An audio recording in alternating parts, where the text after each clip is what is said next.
ഈ ഒരു കാര്യം അനക്കെന്നെ നടത്തി തരാൻ വേണ്ടിയിട്ടല്ലേ അമ്മായി ഇപ്പം ഇങ്ങനെ ഓടി പണിയുന്നത്. എന്തായാലും ഈ കല്യാണം കഴിഞ്ഞാല് നല്ലൊരു തുക എൻ്റെ കജ്ജിലാവും. അതുപോലെ എനിക്ക് അപ്പൊ കാര്യമായിട്ട് തടയുന്നുള്ളത് ഉറപ്പാണല്ലോ. തടഞ്ഞു തന്നെ കൂട്ടിക്ക കുട്ടിയച്ചി. പിന്നെ അങ്ങനെ ഇങ്ങനെയുള്ള കൂട്ടക്കാരെല്ലാം എനിക്കും അറിയണതല്ലേ. കാലം ചെറുപ്പത്തിൽ തുടങ്ങിയതാ ഈ പെണ്ണിന്റെ വാപ്പ പ്രവാസിയായിട്ടേ ദുബായിൽ തന്നെ കൂടിയിട്ട്. ഇപ്പൊ കജ്ജില് നല്ലോണം മുതലായപ്പോഴാ നാട്ടിൽ കൂടിക്കുന്നത്. ഇപ്പൊ നാട്ടിൽ ഏതാണ്ട് കച്ചവട കാര്യങ്ങളൊക്കെ അതും ഇട്ടിക്കണ്. പിന്നെ കുടുംബത്തിലുള്ള ആകെ ഒരു പെൺകുട്ടിയാണ്, അതും അറിയാലോ എനിക്ക്. അതുകൊണ്ട് എല്ലാരും വക നല്ലോണം കിട്ടാണ്ടിരിക്കൂല. അത് നേരാണ്.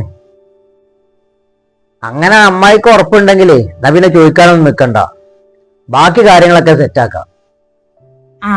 ഇന്നാ പിന്നെ അധികം നീ ഈ കാര്യത്തിനെ പറ്റിയിട്ട് അങ്ങോട്ട് ചോദിച്ചാനും പറയാനൊന്നും നിൽക്കണ്ട. നമുക്ക് അടുത്ത മാസം ഒരു 28-ാം തീയതി തീരുമാനിച്ച ഇജ് ഞാനെൻ്റെ കാരണവരോട് കാര്യങ്ങളൊക്കെ കണ്ട് പറഞ്ഞാളെ. എന്നിട്ടേ വേഗം അടുത്തുള്ള പരിപാടികൾ എന്തൊക്കെ ചില നോക്കിക്കോളി. ഓക്കെ എന്നാ അമ്മായിയെ, നിങ്ങളേ അവർക്കൊന്ന് വിളിച്ചു പറഞ്ഞാളേ. അതൊക്കെ മട്ടത്തിന് അമ്മായി ചെയ്തോളാം.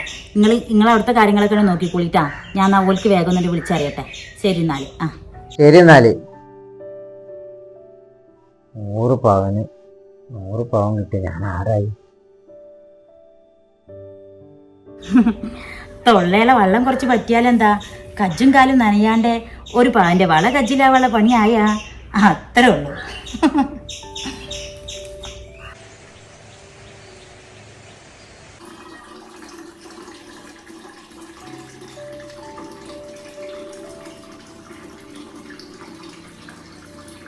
ഞാനേ എന്റെ കുട്ടിന്റെ കാര്യത്തില് ഈ തീരുമാനം ഒരു എടുത്തുചാട്ടം ആയോ?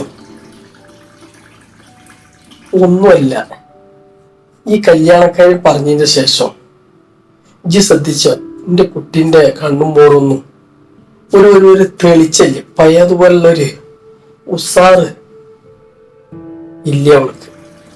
എന്തോ എന്റെ മനസ്സില് ഒരു സമാധാനക്കേട്.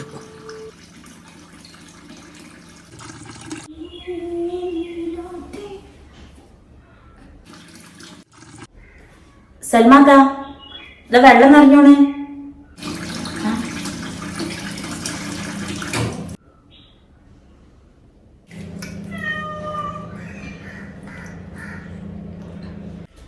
ഇവിടെ ഒന്നുമല്ലേ, എന്തത്ര ആലോചിച്ച് നിക്കണത്? ഞാൻ എന്തോ ആലോചിച്ചങ്ങ് നിന്ന് പോയതാ. അല്ല, റിയ എണീറ്റിട്ടില്ലേ? ഇന്ന് കോളേജില്ലേ?